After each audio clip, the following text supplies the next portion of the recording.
말세 그리스도의 좌담 기록.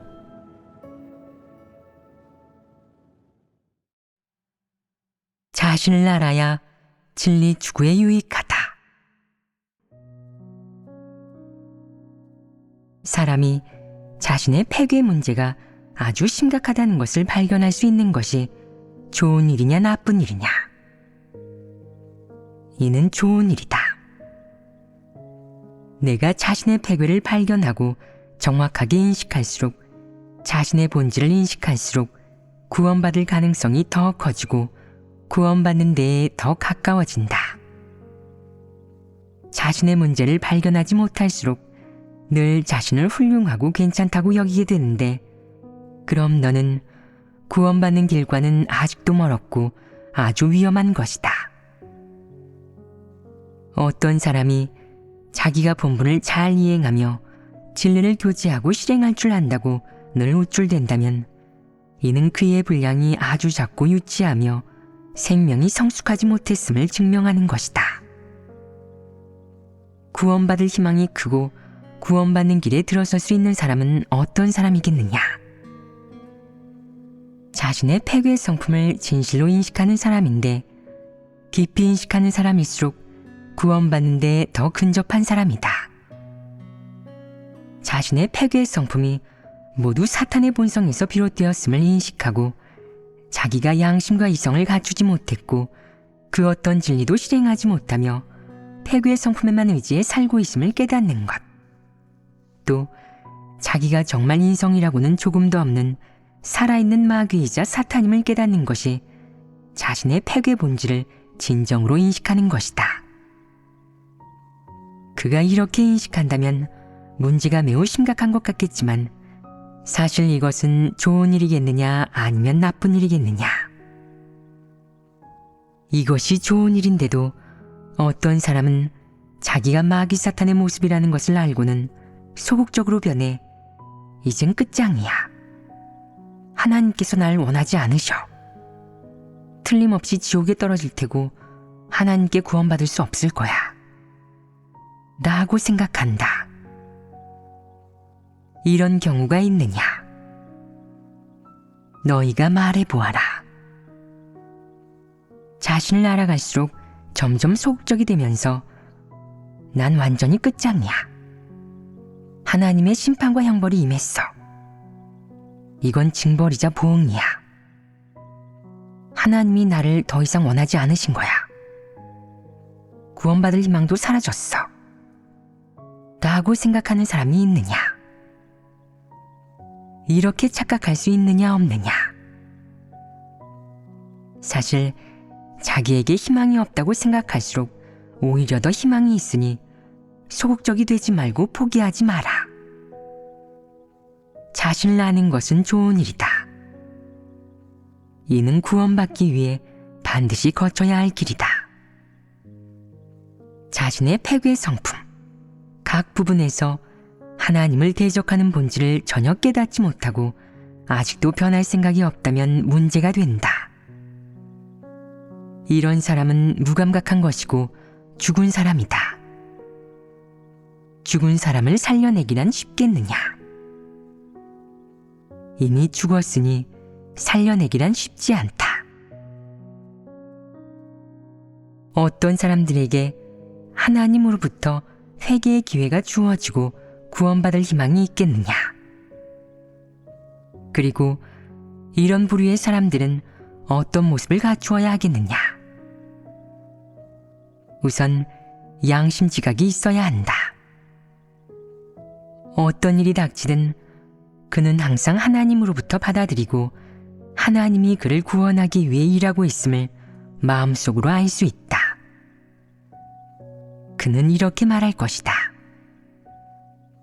비록 제가 하나님의 뜻을 깨닫지 못했고 왜 이런 일이 일어났는지도 알지 못하지만 이건 하나님께서 저를 구원하시기 위한 것임을 믿습니다. 저는 하나님을 거역해서도 안 되고 하나님의 마음을 아프게 해서도 안 됩니다. 저는 순종하고 자신을 저버려야 합니다. 그에게는 이런 양심이 있는 것이다.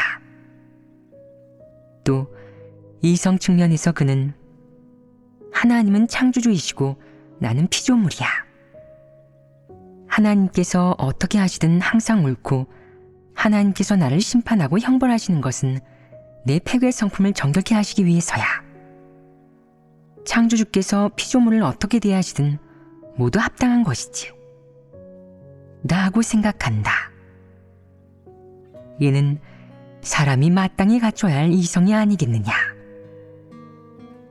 사람은 하나님에게 요구해서는 안 된다. 저는 인격과 존엄을 가진 사람입니다. 당신이 저를 그렇게 대하시는 것을 전 용납할 수 없습니다. 나하고 말한다면 이성이 있는 것이냐?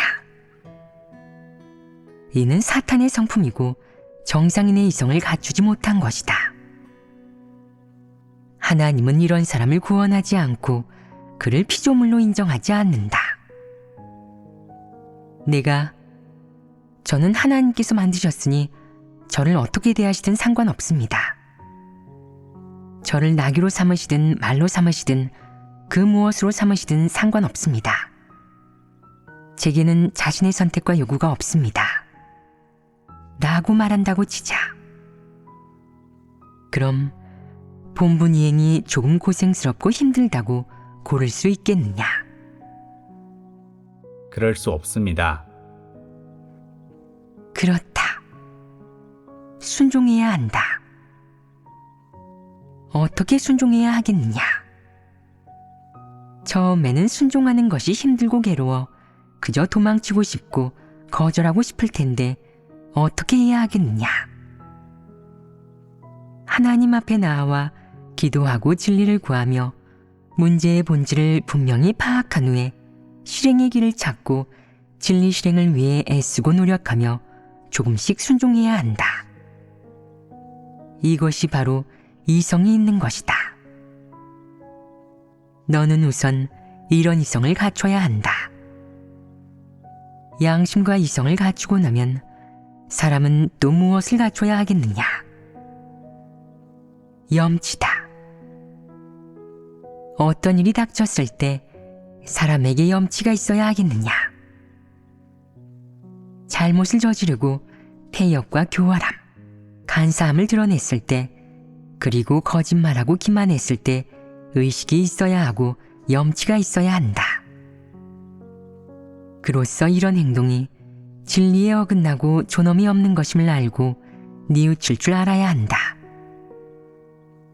만약 사람에게 염치가 없으면 그는 뻔뻔한 사람이니 사람이라고 불릴 자격이 없다. 사람이 진리를 받아들이지 않으면 완전히 끝이다.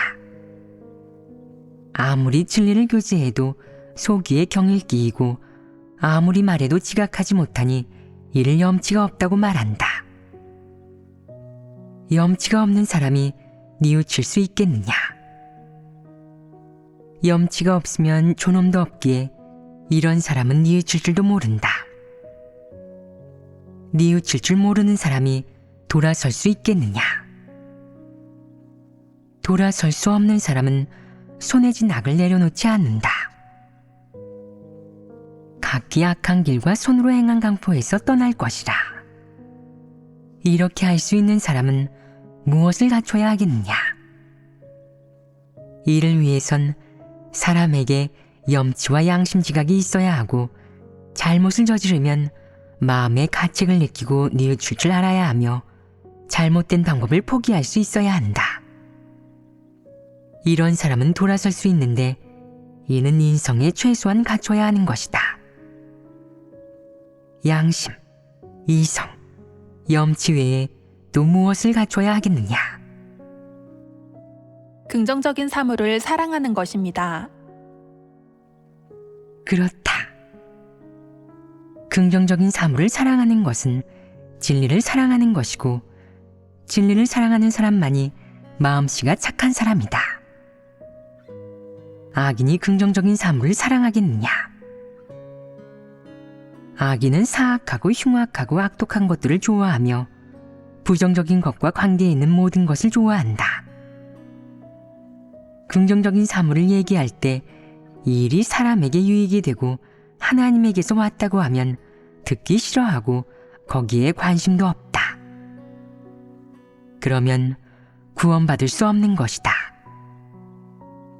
진리를 아무리 훌륭하게 교제해도 말을 아무리 실제적으로 해도 그는 관심을 갖지 않고 심지어 적대시하고 반항하기까지 한다. 반면 놀고 먹는 얘기를 하면 그는 두 눈을 번뜩이고 흥이 돋는다. 이것이 바로 성품이 흉악하고 사악하며 마음씨가 착하지 않은 것이다. 그래서 그는 긍정적인 사물을 좋아할 수가 없다. 그는 긍정적인 사물을 어떻게 보겠느냐? 멸시하고 우습게 보고 비웃을 것이다. 정직한 사람에 관해 이야기하면 이렇게 생각한다. 정직한 사람은 손해만 보니 나는 그런 사람이 되기 싫어. 정직한 사람이 되는 너는 바보야. 너처럼 본분을 이행하면서 고생만 하고 제살 궁리도 안 하고 자기 몸도 안 챙기다가 쓰러지면 누가 신경이나 쓴대? 나는 과로하면 안 돼. 누군가가 우리 적당히 합시다. 바보같이 계속 열심히 일하지 말고 살 길을 마련해 놓고 나서 적당히 힘을 쓰면 돼요. 라며 그의 생각에 부합하는 말을 하면 그는 기뻐한다.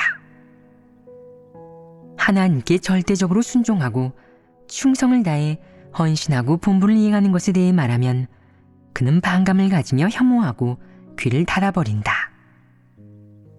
그런 사람은 흉악한 사람이 아니냐? 이런 부류의 사람은 모두 성품이 흉악하다. 내가 진리를 교제하고 실행원칙 얘기를 꺼내기만 하면 그는 반감이 생겨 듣기 싫어한다.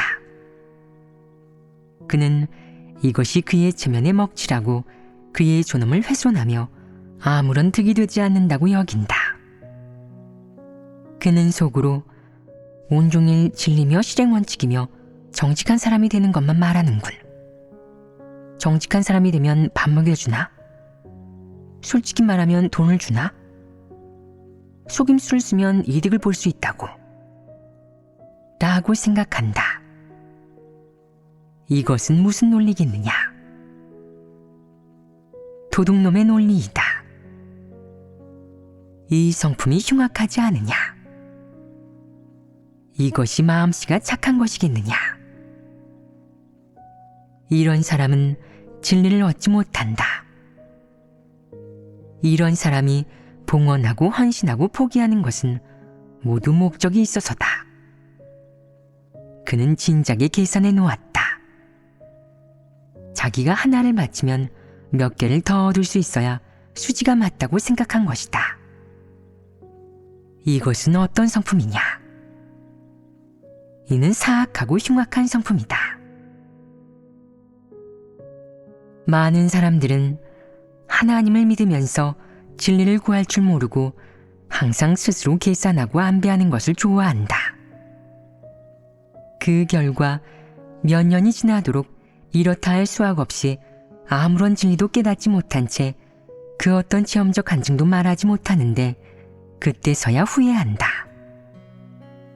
그러고는 역시 하나님의 주제와 안배에 순종하고 하나님의 요구에 따라 하나님을 믿는 것이 최선이라고 생각한다. 자기 뜻에 따라 계획하면 당장에는 매우 똑똑한 것 같지만 진리를 얻지 못하니 결국 손해를 보는 것은 자기 자신이다. 사람은 모두 이런 실패를 겪어야만 진리를 깨닫고 깨어나며 생명에 어느 정도 손실을 입어야 바른 길과 지름길로 나아간다. 만약 처음부터 하나님의 요구대로 하나님을 믿는다면 시행착오가 크게 줄어들 것이다. 어떤 이들은 많은 일을 겪고 실패와 좌절을 맛본 뒤에 어느 정도 진리를 깨닫고 이런 일을 꿰뚫어 보게 된다. 그러고는 자신의 모든 것을 하나님께 맡기고 하나님의 배치와 안배에 기꺼이 순종할 수 있다. 그러면 바른 길로 나아가는 것이다. 하지만 성품이 사악하고 흉악한 사람은 자신을 하나님께 맡기지 않고 늘 혼자 힘으로 헤쳐나가려 한다. 그는 운명이 하나님 손안에 있다고? 하나님께서 모든 것을 주재하신다고? 라며 항상 의구심을 품는다.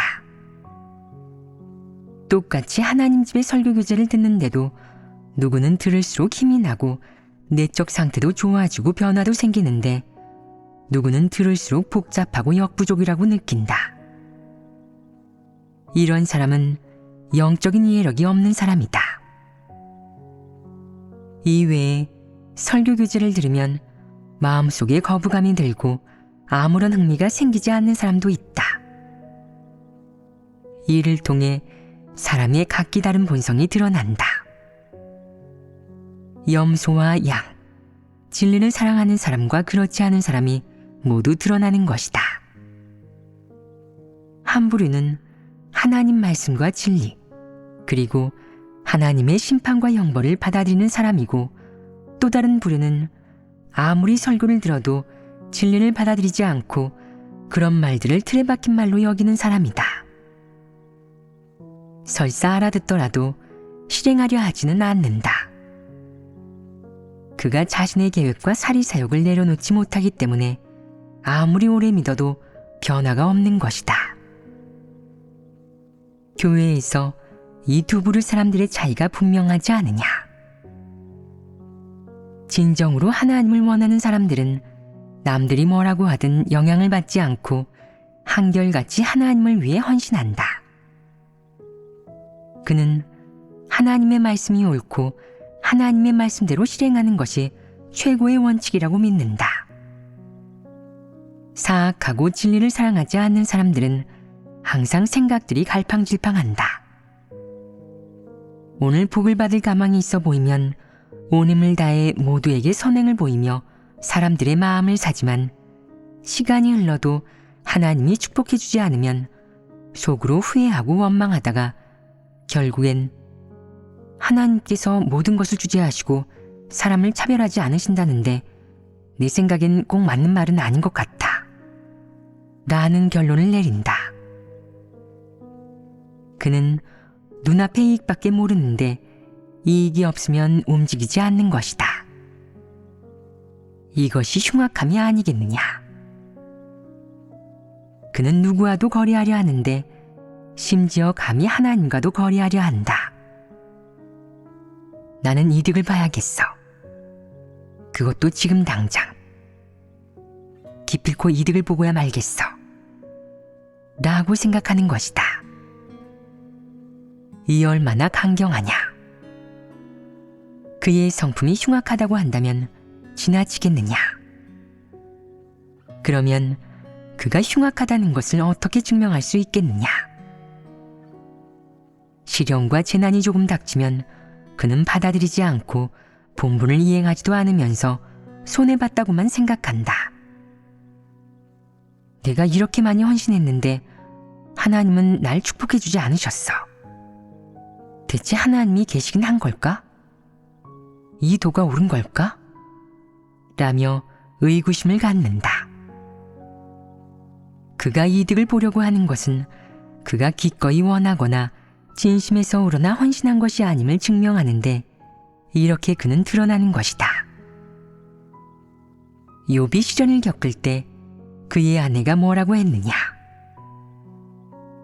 당신이 그래도 자기의 순전을 굳게 지키느뇨.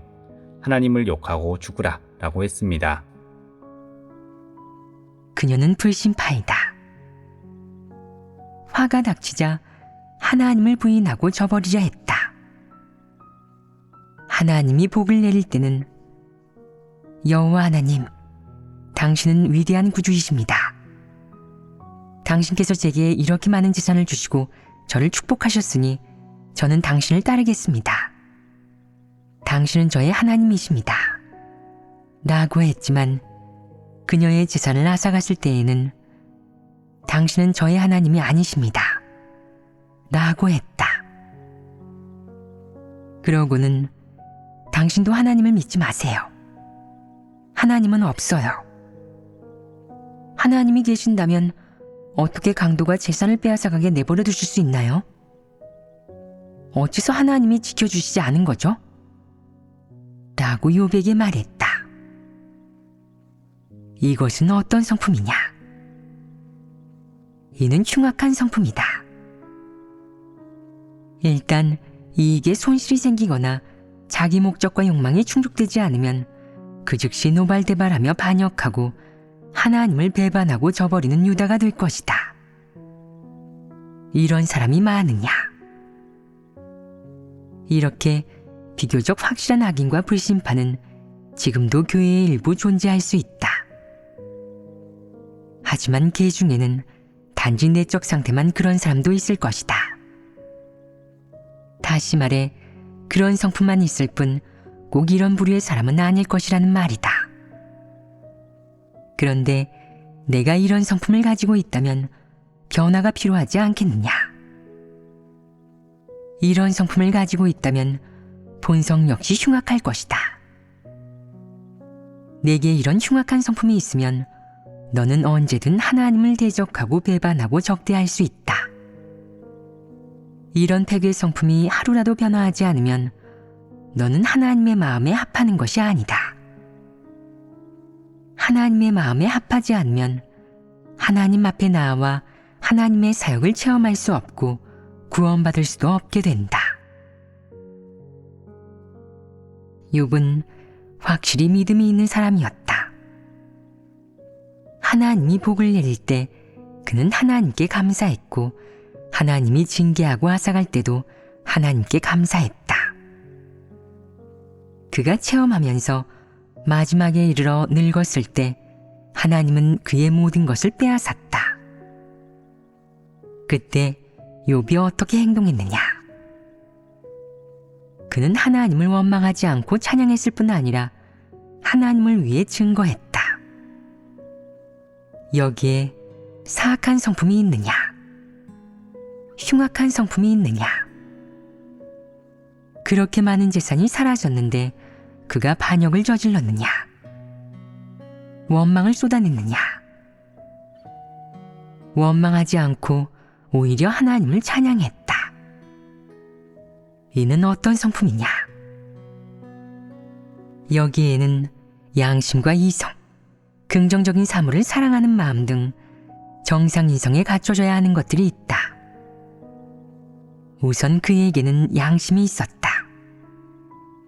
그는 모든 것이 하나님이 내려준 것임을 마음속으로 알고 있었고 하나님께 감사했다. 또 그에게는 이성이 있었다. 그에게 이성이 있음을 보여주는 말이 무엇이냐? 그는 주신 자도 여호와시요 취하신 자도 여호와시오니 여호와의 이름이 찬송을 받으실지니이다 라고 했습니다. 이 말은 욥이 하나님의 실현을 진실하게 체험하고 인식했음을 입증하는 것이며 그 자신의 진실한 분량과 인성을 드러낸 말이다. 욥은 또 무엇을 갖추고 있었느냐? 진리를 사랑합니다. 진리를 사랑한다는 것을 어떻게 판단할 수 있느냐? 하나님이 빼앗은 사건에서 그가 진리를 사랑한다는 것을 어떻게 알 수 있느냐? 사건이 일어났을 때 그는 진리를 구했습니다. 진리를 구하는 것은 진리를 사랑하는 모습 중 하나이다. 아무리 괴롭고 고통스러워도 자신에게 일어난 이런 일들에 대해 그는 원망하지 않았다. 이것이 진리를 사랑하는 모습이 아니겠느냐? 또 진리를 사랑하는 더 중요한 모습이 있는데 그것이 무엇이겠느냐? 순종하는 것입니다. 이것이 진리를 사랑하는 가장 실제적이고 정확한 모습임을 어떻게 알 수 있느냐? 평소에 사람들은 항상 하나님께서 하시는 모든 일은 사람에게 유익하며 그 속엔 하나님의 아름다운 뜻이 담겨 있습니다. 라고 말한다. 이 말이 진리이냐? 하지만 내가 받아들일 수 있느냐? 하나님이 너를 축복할 때는 받아들일 수 있겠지만 하나님이 빼앗아 갈 때도 받아들일 수 있겠느냐? 너는 그럴 수 없을 것이다. 하지만 욥은 받아들이고 그 말을 진리로 여겼다. 그가 진리를 사랑한 것이 아니겠느냐. 하나님이 그의 모든 재산을 빼앗았을 때 그는 그렇게 큰 손실을 입고 그렇게 중한 병에 걸렸음에도 하나님이 하는 모든 일은 사람에게 유익하며 그 속엔 하나님의 아름다운 뜻이 담겨 있다. 라는 말이 진리임을 마음속으로 알았기 때문에 아무리 고통스러워도 그 말이 옳다고 굳게 믿었다. 그래서 그가 진리를 사랑했다고 하는 것이다. 또 하나님이 어떤 방식으로 그를 실현하든 그는 모두 받아들였다. 앗아가는 방식이든 강도를 당하는 방식이든 아니면 그의 몸에 종기가 나게 하는 방식이든 이 모든 것은 사람의 관념에 부합하지 않는다. 하지만 욥은 어떻게 대했느냐? 그가 하나님을 원망했느냐? 그는 하나님을 원망하는 말을 한마디도 하지 않았다. 이것이 진리를 사랑하고 공평과 공의를 사랑하는 모습인 것이다. 그는 하나님은 사람에게 무척 공평하고 공의로우시다. 하나님께서 어떻게 하시든 모두 옳다. 라고 생각했다. 그래서 그는 하나님을 찬양하며 이렇게 말할 수 있었다. 하나님께서 어떻게 하시든 저는 원망하지 않을 것입니다. 하나님 눈의 피조물은 그저 구더기입니다. 하나님께서 어떻게 대하시든 상관없으며 조금도 지나치지 않습니다.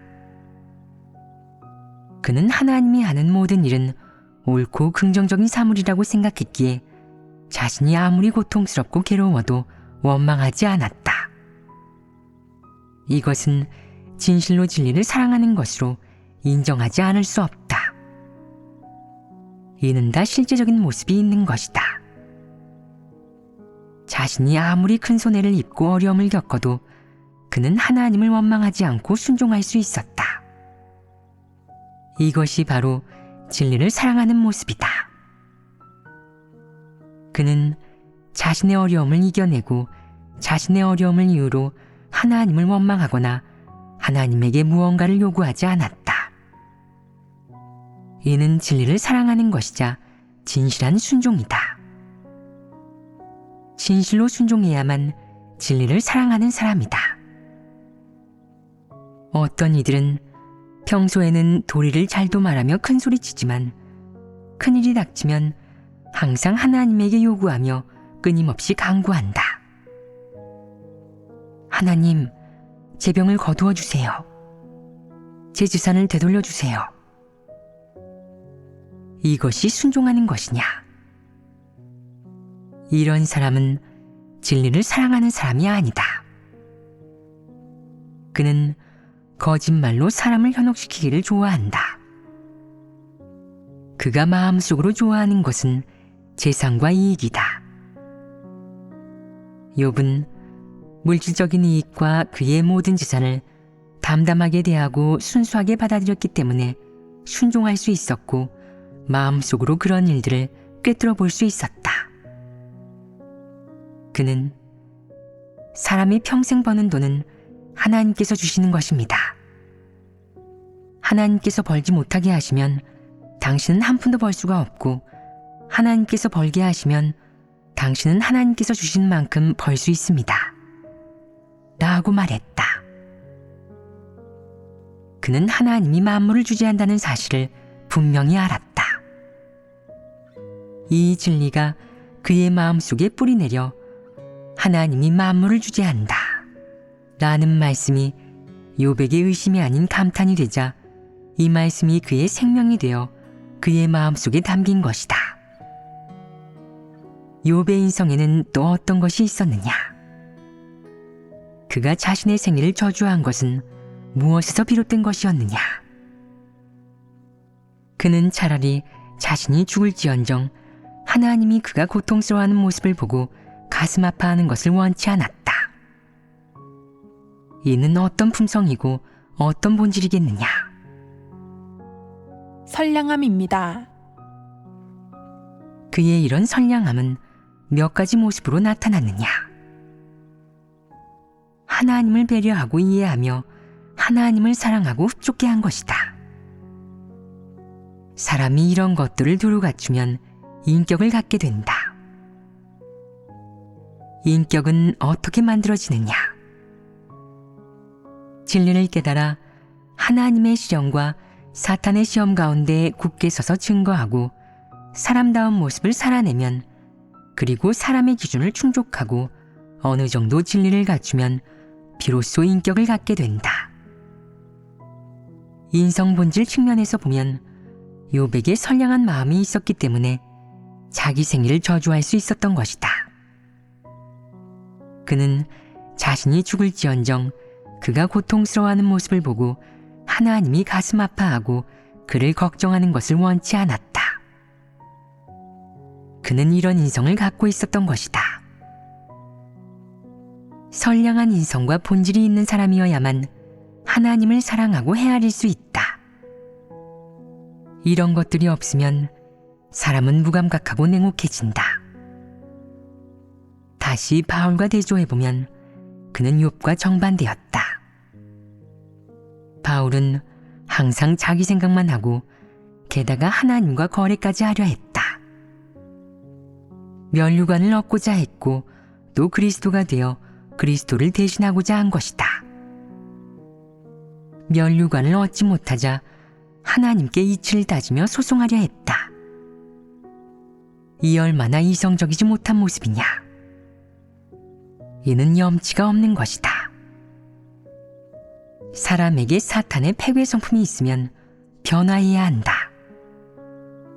사람이 진리를 깨닫고 진리를 받아들이고 실행한다면 하나님에게 순종할 수 있고 더 이상 하나님을 대적하지 않으며 하나님의 마음에도 합할 수 있을 것이다.